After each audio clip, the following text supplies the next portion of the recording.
सबको जय मसीह की। प्रभु यीशु मसीह के नाम में मैं जोशुआ परमेश्वर के बातों को लेकर, वचनों को लेकर आज मैं फिर एक और बार आपके सामने। आज इस वीडियो में हम देखेंगे, जैसे मैं पिछले वीडियो में मैंने कहा था कि भविष्यवक्ता का या भविष्यवाणी का महत्वपूर्णता के बारे में। तो आज हम भी इस वीडियो में हम देखेंगे कि इसमें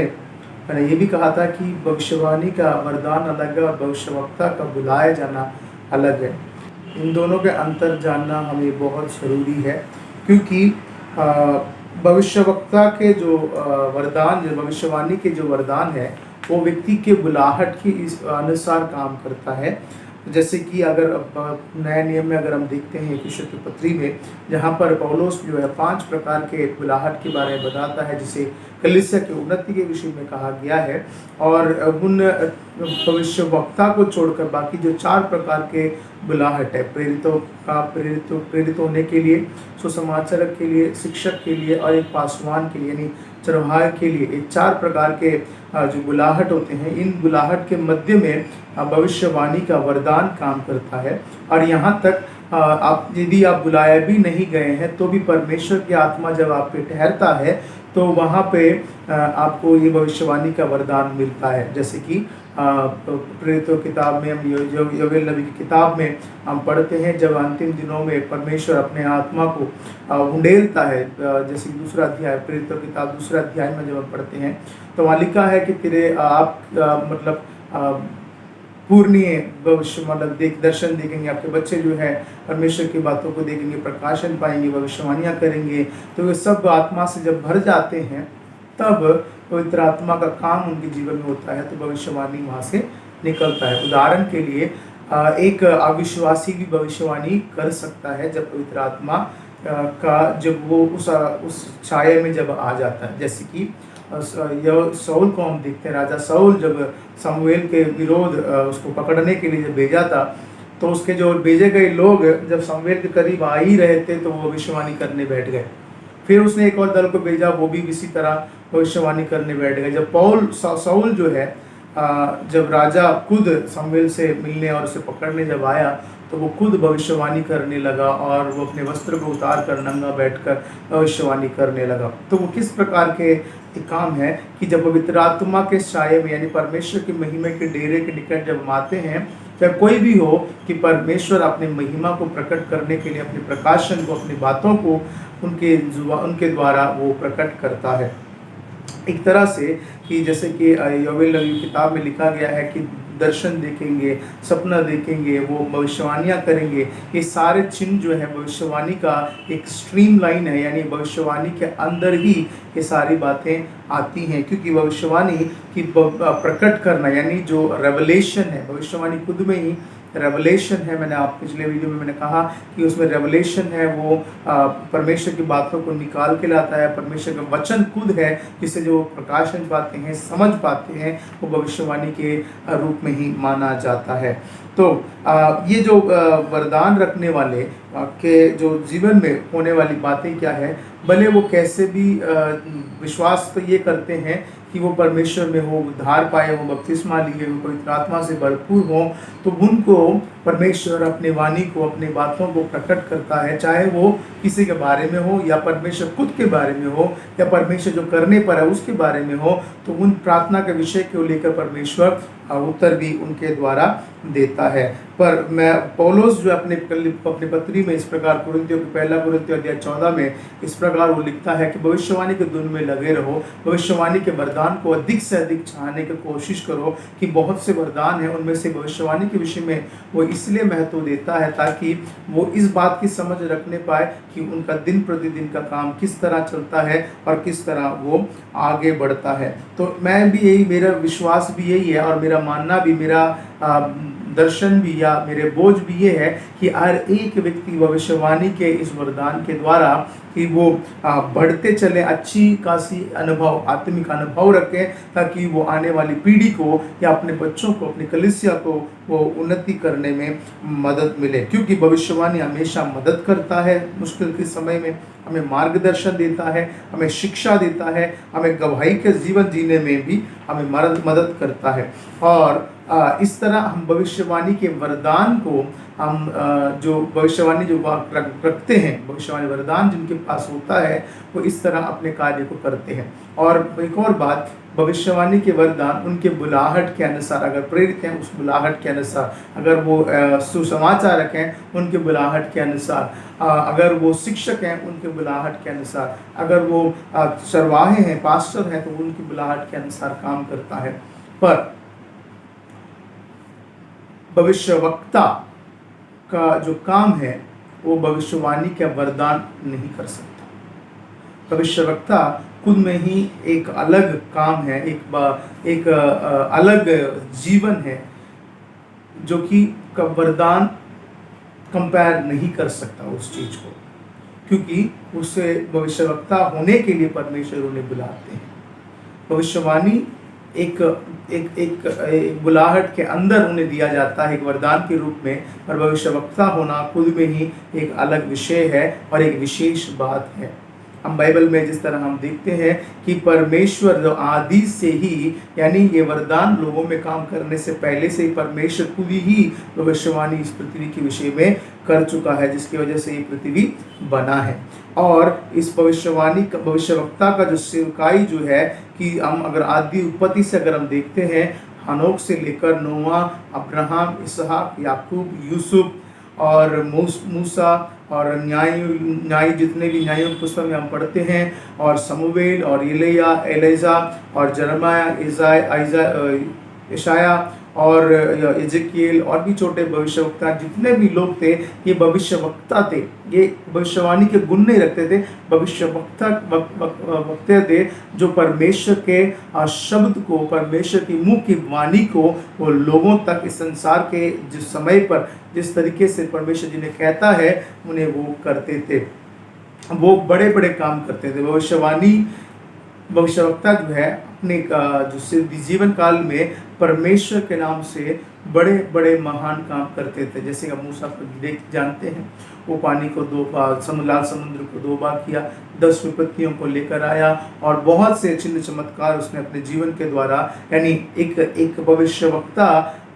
जो है भविष्यवाणी का एक जीवन है जिसे वो अपने जिंदगी में जीता है, और वो परमेश्वर के लिए चलता है और परमेश्वर की बातों को वो करने की धुन में लगा रहता है। और वो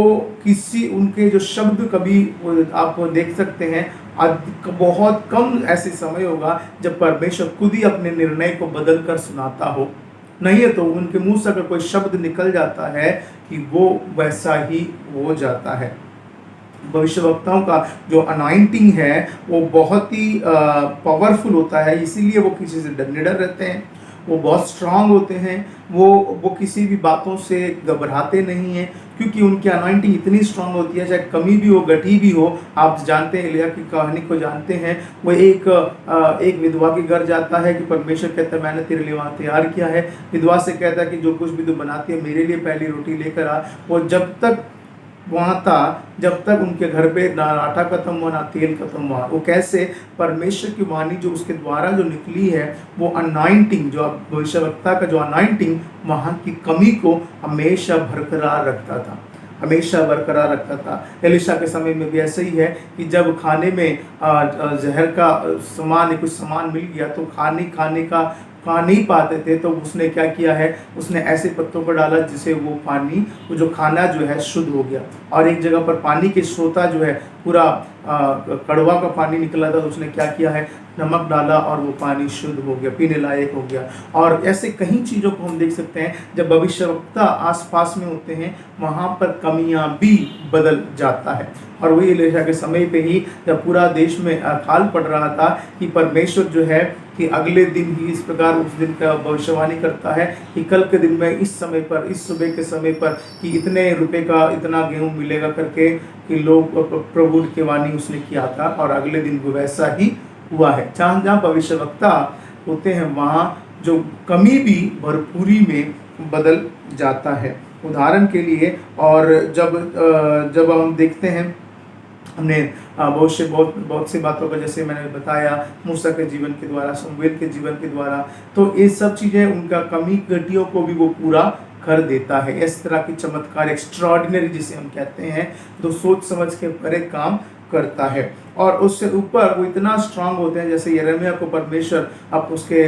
बुलाते समय उसे वादा करते हैं कि देखो मैंने माँ के गर्भ से रचने पहले से तुम्हें रचने जान लिया है, तुम्हें बुलाया है, और मैं तुम्हें वो अधिकार देता हूँ कि राज्यों को गिराने, राज्यों को बनाने, तुम्हें सारे मतलब वो जिसे तो कहेगा वो बन जाएगा, जिसे तो कहेगा वो मिट जाएगा। प्रभु का ऐसा एक सामर्थ्य जो है भविष्यवक्ता की जिंदगी में होता है। और अब बात करूंगा कि आज की कलीसिया के दौर पे, आज के जो नया नियम के कलीसिया में हम देख रहे हैं कि बाइबल के छोड़कर बाहर तरीके से आज की जो स्थिति को अगर हम देखते हैं कि कलीसिया में प्रोफेटिक अनॉइंट जो मिनिस्ट्री है वो बहुत ही कम पाया जाता है। उसका मुझे रीज़न आज तक मैं बहुत ही रिसर्च कर चुका हूँ, उसके बारे में बहुत ही प्रभु से पूछ चुका हूँ कि उसका वजह ये है कि वो एक तरह से हम कहें तो एक सिस्टम बना दिया गया है कि भविष्यवाणी का या भविष्यवक्ता का जो मिनिस्ट्री है वो 0% से यानी 1% भी ना के बराबर आज की कलीसिया में, नए नियम की इस जो 20th सेंचुरी की कलीसिया में हम देख सकते हैं। बहुत ही बहुत कम आज इन दिनों में हम देख रहे हैं, 4-5 सालों में हम भविष्यवक्ताओं को उभरते हुए आते हुए हम देख रहे हैं, उनकी सेवकाई को बड़े चढ़ा के देख रहे हैं। पर भविष्यवक्ता होने के लिए जिनको बुलाया गया है उनकी सेवकाई को हम बहुत ही कम देख पाते हैं। नियरली यानी सभी डिनोमिनेशन, सभी संस्थाएं, सभी प्रकार के कलीसिया के जो मेन लाइन चर्चेस जिसे हम कहते हैं, चाहे रोमन कैथलिक हो, मेथोडिस्ट हो, या CNI हो, या पेंटेकोस्ट हो, या वो लुथरन हो, या सेवेंथ डे एडवेंटिस्ट हो, या किसी भी प्रकार ब्रदरन चर्चेस हो, या किसी भी प्रकार के चर्च क्यों ना हो, भविष्यवक्ता की सेवकाई को उन्होंने एक अलग कॉर्नर कर दिया, जिसे बहुत कम पूछा जाता है, बहुत कम समझा जाता है, बहुत कम माना जाता है।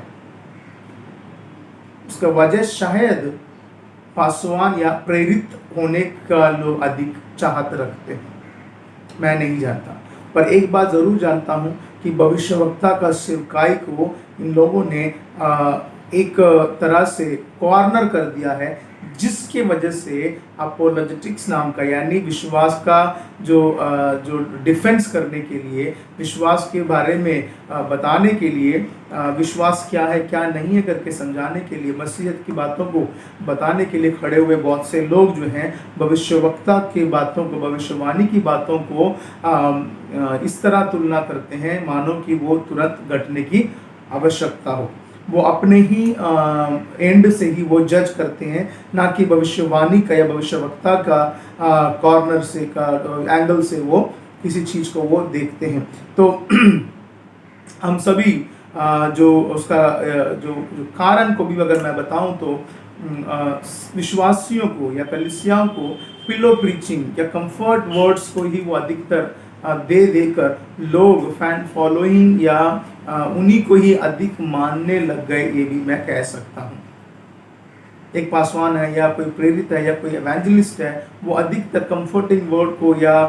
लोगों के जो चंगाई की शब्दों को या लोगों का आशीष की ब्लेसिंग के शब्दों को ही कहकर उनको मतलब उसी बातों में उलझाया गया, जिसकी वजह से वो अधिकतर वो ऐसा ही बातों को सुनने की कोशिश करते हैं। अधिकतर बड़े चर्चों में अगर हम बात करते हैं, मैंने कई चर्चेस अटेंड किए हैं, तो उसमें हमें अधिकतर में ये सुनने को मुझे मिलता है, मानवता के बारे में बात करते हैं, शांति के बारे में, आनंद के बारे में, आशा के बारे में, ह्यूमन राइट्स के बारे में बात करते हैं, मिशंस के बारे में बात करते हैं, मिशनरीज के बारे में बात करते हैं, पर प्रॉफिटिक के बारे में, भविष्यवाणी के बारे में, परमेश्वर के न्याय के बारे में, परमेश्वर के दंड के बारे में बहुत ही जीरो मतलब -1% ही मैं कहूँगा कि वैसे बहुत कम से कम लोगों में ही बात किया जाता है, जो कि कलीसिया में उसे एकदम कॉर्नर किया जाता है। मैं कहीं कलीसिया में इस प्रकार अगर हम देखते हैं तो उनकी ऑफिस होता है, एवेंजलिस्ट का एक टीम होता है, जो टीचिंग का और लीडरशिप बनाने का एक टीम होता है, और आपका जो टीचिंग करने के लिए जैसे कि मतलब शिक्षा करने के लिए एक अलग टीम होता है। उदाहरण के लिए अगर मैं लोगों के मेनलैंड चर्चेस में अगर आप देखेंगे टीचिंग के लिए उनके अलग बजट होते हैं, तो टीचिंग के लिए लोगों को भेजा जाता है अलग कलीसिया में जाकर शिक्षा दें, और एवेंजलिज्म को सिखाया जाता है, एवेंजलिज्म प्रैक्टिस किया जाता है, एवेंजलिज्म क्लास दी जाती है, किस तरह एवेंजलिस्ट करना है, लोकल में कैसे करना है, ये सारी ट्रेनिंग दिया जाता है। फिर प्रेरिताई के काम को भी वो देखते हैं, बहुत करीबी से सीखते हैं, अपने बड़े शिक्षकों से, बड़े सेवकों से सीखते हैं, और जो कि इस तरह की सेवकाई को वो बढ़ावा देते हैं। पर प्रोफेटिक की बात आती है तो वहाँ पर वो 0% में ही रह जाता है, और ना ही भविष्य वक्ता की जो अहमियत वहाँ रहता है, और उस जगह पे ना ही भविष्यवाणी का जो अहमियत है वो बहुत कम मात्रा में भी होता है। तो ये बड़ी दुख की बात है, क्योंकि भविष्यवक्ता वो व्यक्ति है जो परमेश्वर के वाणी को लेकर आता है। आज लोगों को इस तरह की आदत सिस्टम में डालकर कि 2 घंटे की आराधना है, बहुत अच्छी बात है कि आप लोगों को अधिक से अधिक लोगों को आप अकोमोडेट कर रहे हैं, बहुत अच्छी बात है। पर इस बात को ध्यान देना भी बहुत ज़रूरी है कि where is your prophetic office, कि आपका प्रोफेटिक की ऑफिस कहाँ है, भविष्यवक्ताओं की जो जो जो जो कार्य कहाँ है, आपकी कलीसिया में कहाँ दिखता है। वरदान अलग है, वरदान कार्य करना बहुत ज़रूरी है कि अगर आप कलीसिया के पासवान को अगर चंगाई के वरदान मिला है तो मैं कहूँगा कि भविष्यवाणी का एक अंश है जिसे उसको मिला है। पर मैं कहूँगा कि where is the prophetic anointing, prophetic का अनॉइंटिंग जब होना, प्रॉफिटिक प्रोफेसी होना या प्रॉफिट को वहाँ होना बहुत ही ज़रूरी है। उसका जो लोग भी ऐसे प्रोफेसी या प्रॉफिटिक को मिनिस्ट्री को बहुत ही अनदेखा करते हैं, यदि वो प्रॉफिटिक मिनिस्ट्री को चाहते हैं तो वो इतना ही सुनना चाहते हैं उनके निजी मामले को कैसे सुलझाया जाए, इसकी सलाह ढूंढते हैं, उनको प्रभु नाम लेकर पुकारे और उनके बारे में XYZ बताएं। अरे बेवकूफ़ों, मैं क्या पूछ रहा हूँ आपसे कि आप इतना सोचा, आपके बारे में कुछ आप अच्छी तरह जानते हैं, आप क्यों एक किसी भविष्यवक्ता को परखने जाते हैं कि भाई मेरे बारे में ये क्या बताएगा। आपके बारे में जब आपको खुद पता है तो क्यों सबके सामने अपने बारे में किसी कोई और आके बताने की ज़रूरत है, या आपके आप विश्वास को बताता है। मैं तो अपने यही कहूँगा कि जैसे पौलुस अपने वचन में लिखा है कि तुम मूर्ख बन चुके हो कि तुम इस बात को खोजने के लिए कि दूसरों को परखने के लिए तुम जाते हो। अगर आपको भविष्यवक्ता के मुंह से सुनना है तो परमेश्वर के मुंह से सुनने का पसंद क्यों नहीं, क्योंकि भविष्यवक्ता भी तो परमेश्वर की ओर से तो बोलता है। तो भविष्यवक्ता का जो मिनिस्ट्री को कई बार तुच्छ माना जा रहा है और तुच्छ किया भी जा रहा है, और कई लोग इसके जो गलत तरीके के जो इसका मीनिंग या इसका जो मिनिस्ट्री को गलत डायरेक्शन में भी लेके जाते हैं। कुछ ही ऐसे भविष्यवक्ता हैं जो परमेश्वर के न्याय को सुनाते हैं, परमेश्वर के कार्य को जिस पृथ्वी पर आता है वो सुनाते हैं, और उनमें से काफ़ी लोग जो है वो अगली पीढ़ी को भी तैयार नहीं किया, वो भी बड़ी दुख की बात है। मैं देखता हूँ कि कई ऐसे भविष्यवक्ताएं जो हैं परमेश्वर के वाणी को अपने जीवन से सुना रहे हैं, वो अगली पीढ़ी को कितना दूर तैयार किया है वो मुझे अभी एक क्वेश्चन है कि कितना उन्होंने किया है। पर आज लोगों को भविष्यवक्ता भी हो या पास्टर हो या कोई भी हो, उन्हें ब्लेसिंग्स चाहिए, उन्हें ब्लेसिंग्स चाहिए, उन्हें ब्लेसिंग ही चाहिए। वो प्रचार ही इस तरह होता है, वचन ही इस तरह होता है, they are in the pursuit of blessing. वो वचन के पीछे नहीं, आशीष के पीछे वो भागने वालों में से एक हो गए हैं। प्रॉफिटिक जो है लोगों को परमेश्वर के कार्य में लगाता है, प्रॉफिट जो है परमेश्वर के कार्य में लोगों को लगाता है, वो लोगों को शिक्षा देता है, वो सही करता है, सुधार देता है, वो चेतावनी देता है और लोगों को मार्गदर्शन करता है, उनको उन्नति में ले जाता है, उन्हें अनॉइंट करता है, वो गिफ्ट्स को इम्पार्टेशन करता है, वो जो गुप्त बातों को, जीवन के बातों को, आत्मिक बातों को, परमेश्वर के वचन की बातों को वो लोगों तक लेकर आता है। और नया नियम के काम में अगर हम देखते हैं, पत्रियों में अगर हम देखते हैं, प्रेरित भी सही, पौलुस भी सही, प्रेरित पौलुस सही या पतरस भी सही, यूहन्ना भी सही है, याकूब भी सही, ये जितने भी पत्रियां जो लिखी गई हैं इनमें आप देख सकते हैं भविष्यवाणी का या भविष्यवक्ता का जो बात को अहमियत दिया गया है। अधिक से अधिक इनकी भविष्यवाणियों को, भविष्यवक्ताओं को अहमियत दिया गया है, ना कि शिक्षकों को, प्रेरितों को, एवेंजलिस्ट को या पासवान की बातों को दिया गया। आज पास्टर्स जो है हीरोइक पास्टर, मतलब पास्टर नहीं तो वहाँ कुछ नहीं हो सकता, एक हीरोइक या एक नायक की तरह उनको देखा जा रहा है। मुझे बहुत इस बात को दुख दिया जा रहा है कि पासवान को अपॉइंट किया जाता है कि वो एक एडमिनिस्ट्रेशन कॉल है, एक मैनेजमेंट कॉल है। मैं मानता हूं कि कई बार हम हमारे जो मिशंस, जो हमारे कॉलेजेस, जो बाइबल कॉलेजेस इन चीज़ों को एक सिस्टमेटिकली उनको बनाता है, पर मैं विश्वास करता हूं कि पास्टर जो है एक लोगों को देख रेख करने के लिए होते हैं, बट प्रॉफिटिक को जब कॉर्नर कर देना वो बिल्कुल नाजायज़ है, बिल्कुल वो गलत है। इग्नोर करना ये कलीसिया के लिए भी और मसीह के लिए भी, मसीह लोगों के लिए भी बहुत ही हानिकारक है। इस बात को मैं बताना चाहूँगा कि नेगलेक्ट करना, इग्नोर कर देना बहुत ही दुख की बात है। तो मैं जो प्रोफेसी के प्रोफेटिक मिनिस्ट्री के विषय में मैं इसलिए इस बात को मैं जोर दे रहा हूँ ताकि लोग इस बात को जाने, सुनने वाले इस बात को जाने कि कलीसिया की आवश्यकता है कि प्रोफेटिक मिनिस्ट्री होना। परमेश्वर का वचन जो आदि से है और जो प्रकाशित वाक्य तक है वो दोनों ही प्रोफेटिक से ही भरा हुआ है, रेवलेशन से भरा हुआ है। तो मेरे प्रिय लोगों जो सुन रहे हैं, प्रभु आपको आशीष करें, अधिक से अधिक भविष्यवाणी के वरदान को चाहें, उसके ऊपर उसको पीछे करें, उसे और जानने की कोशिश करें ताकि परमेश्वर के हृदय तक आप पहुंच सकें, एक भविष्यवक्ता के रूप में आप रूप धारण कर सकें। क्योंकि मैं खुद एक भविष्यवक्ता हूँ, परमेश्वर के वचन को लोगों तक, देश के बातों तक मैं पहुँचता हूँ। अगले वीडियो में मैं बताऊँगा इस साल में 2020 के लिए परमेश्वर ने क्या क्या बातें मुझसे कही थी और क्या उनमें से कितनी बातें जो सटीक से सही तरीके से पूरा हुआ है, उन बातों को मैं बताऊँगा। अगले वीडियो में हम फिर मिलेंगे। परमेश्वर तब तक के लिए सबको आशीष करे। मैं जोशुआ परमेश्वर की सेवकाई में पिछले 15 साल में और प्रेरित और भविष्यवक्ता के रूप में सेवकाई में, अगर यदि आपको कोई भी डाउट है या कोई भी इस बात को आपको जानना है, प्लीज़ अपने कमेंट में ज़रूर लिखें और हमारे चैनल को लाइक, सब्सक्राइब और शेयर ज़रूर करें। प्रभु सबको आशीष करने पाए। धन्यवाद।